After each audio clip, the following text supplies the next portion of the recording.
Hello friends, আজকে নতুন একটি ভিডিও নিয়ে আপনাদের সামনে হাজির হয়েছি। আপনারা এখন আমার সামনে যে জিনিসটি দেখতে পাচ্ছেন এটা হচ্ছে টোটাল ব্র্যান্ডের একটি টর্ক রেঞ্জ।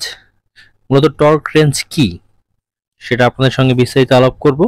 এখন দেখতে পাচ্ছেন এর উপরে সব যাবতীয় সবকিছু লেখা রয়েছে। এখানে টোটালের ব্র্যান্ডিং করা রয়েছে এবং আরো কিছু জিনিস লেখা রয়েছে যা যা থেকে আপনি বুঝতে পারবেন যে এটা কতটুকু শক্তিশালী এবং কত নিউটন মিটার পর্যন্ত প্রেসার দিয়ে টাইট দেওয়া যাবে বা ব্যবহার করা যাবে। আমি এখন আপনাদেরকে বক্সটি খুলে দেখাচ্ছি বক্সের ভিতরে কি রয়েছে। বক্সের ভিতরে মূলত উপরেই রয়েছে এটি ক্যাটালগ এবং নিচে রয়েছে টর্ক রেঞ্জটি। এই সেই ক্যাটালগটি টর্ক রেঞ্জের। এখানে লেখা রয়েছে যাবতীয় সবকিছু এবং পিছনে দেওয়া আছে সার্টিফিকেশন অফ ক্যালিব্রেশন, যেখানে যে টর্কে সেট করে ক্যালিব্রেশন করা হয়েছে সেটার যাবতীয় সবকিছু রয়েছে। এটা রেখে দিচ্ছি। এখন আপনাদেরকে টর্ক রেঞ্জটি দেখাচ্ছি। এখানে টর্ক রেঞ্জের হ্যান্ডেলের গায়ে কিছু দাগ রয়েছে। এখানে টোটালের ব্র্যান্ডিং করা রয়েছে আর এপাশে রয়েছে রেসেটের অংশটুকু। মূলত এটা কিভাবে কাজ করে, টর্ক রেঞ্জ মূলত কোনো কিছু টাইট দেওয়ার ক্ষেত্রে কতটুকু জোরে টাইট দেওয়া হবে এই জন্য এই টর্ক রেঞ্জটি ব্যবহার করা হয়। এর গায়ে 40 নিউটন মিটার থেকে আরম্ভ করে 200 নিউটন মিটার পর্যন্ত টাইট দেওয়া যাবে বা শক্তি প্রয়োগ করা যাবে। আর এই পাশে রয়েছে রেসেট বারটি। রেসেট সম্পর্কে আপনারা হয়তোবা সবাই জানেন, তারপরেও আবার আমি বলছি। এখানে রেসেটের একটি লিভার রয়েছে যার সাহায্যে ক্লকওয়াইজ এবং অ্যান্টি ক্লকওয়াইজ সিলেক্ট করা যাবে। ক্লকওয়াইজ বলতে যেদিকে টাইট দেওয়া হবে আর অ্যান্টি ক্লকওয়াইজ বলতে লুজ দেওয়া হবে। আর এখানে একটি লিভারের মতো রয়েছে যার সাহায্যে এটা লক এবং আনলক করা যাবে। এটা নিচের দিকে নামানোর পরে হ্যান্ডেলটিকে ঘোরালে টর্ক সেট করা যাবে এবং যখন উপর দিকে ছেড়ে দেওয়া হবে তখন লক হয়ে যাবে।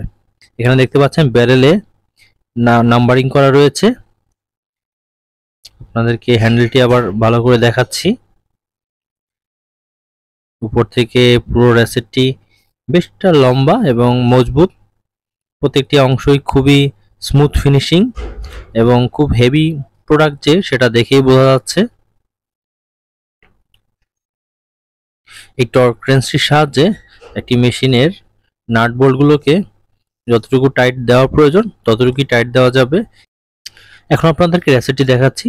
এটা ক্লকওয়াইজ এবং অ্যান্টি ক্লকওয়াইজ দুই দিকেই ঘুরবে এবং এটা খুবই ভালো শক্তিশালী। এখানে এটার লিভার রয়েছে, এটা এখন অ্যান্টি ক্লকওয়াইজ ঘুরছে, আপনারা দেখতে পাচ্ছেন। আর এখানে একটি গ্রিপ রয়েছে। এই জায়গাটাতে মূলত যখন আমি টেনশন সেট করব, কত নিউটন মিটার টেনশন দেওয়া হবে সেটা সেট করার পরে যখন টাইট দেওয়া হবে তখন উপর যে অংশটি দেখানো হয়েছিল সেটা মুভ করবে। তখন বুঝতে হবে যে আমার পর্যাপ্ত পরিমাণে টাইট হয়ে গেছে। এখন দেখতে পাচ্ছেন আমি ব্যারেলটিকে ঘোরাচ্ছি, এটা আমি উপর দিকে উঠাচ্ছি, মানে এটার প্রেসার বাড়ানো হচ্ছে। এখন দেখতে পাচ্ছেন আমি 70-এ সেট করতেছি।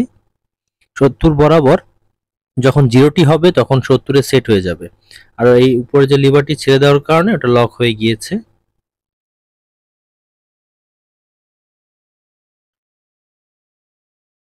এটা হচ্ছে রেসেট। এটা 19 নম্বর একটি রেসেটের গুটি। এটা আমি এখন ভিতরে ঢুকিয়ে নিচ্ছি। এটা ঢুকাতে গেলে ওখানে কিছু লক পয়েন্ট রয়েছে দেখতে পাচ্ছেন। যখন ওপাশ থেকে চাপ দিব তখন বলটা ভিতরে ঢুকে যাচ্ছে। তখন এই গুটিটাকে, এটাকে রেসেট বলে, এটা ঢুকিয়ে ছেড়ে দিলে পরে লক হয়ে যাবে। তখন আমি ক্লকওয়াইজ অথবা অ্যান্টি ক্লকওয়াইজ যে কোনো দিকে ঘুরিয়ে এটার সাহায্যে কাজ করতে পারবো। আমি এখন ক্লকওয়াইজ দিয়ে দিচ্ছি। এখন এটা এদিকে ঘুরছে দেখতে পাচ্ছেন।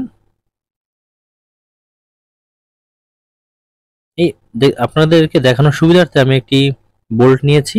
এটা 12 মিলি বোল্ট। এটা হেড 19 সকেট ব্যবহার করার প্রয়োজন হয়। এটা এইভাবে করে টাইট দিতে হবে। যখন পর্যাপ্ত পরিমাণ টাইট হয়ে যাবে তখন এটার উপর থেকে এখানে যে কালো গ্রিপের অংশটি রয়েছে এটা মুভ করবে। আপনাদেরকে দেখানোর চেষ্টা করছি।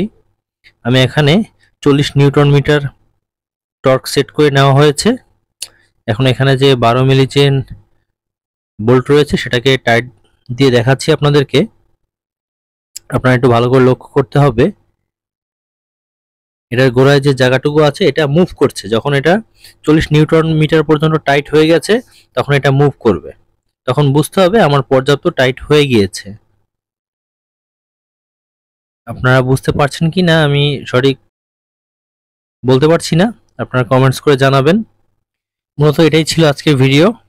টর্ক রেঞ্জ কিভাবে কাজ করে আপনাদেরকে দেখানোর চেষ্টা করেছি। যদি কারো বুঝতে সমস্যা হয় অবশ্যই আমাকে কমেন্টস করে জানাবেন, আমি আপনাদেরকে জানানোর চেষ্টা করব।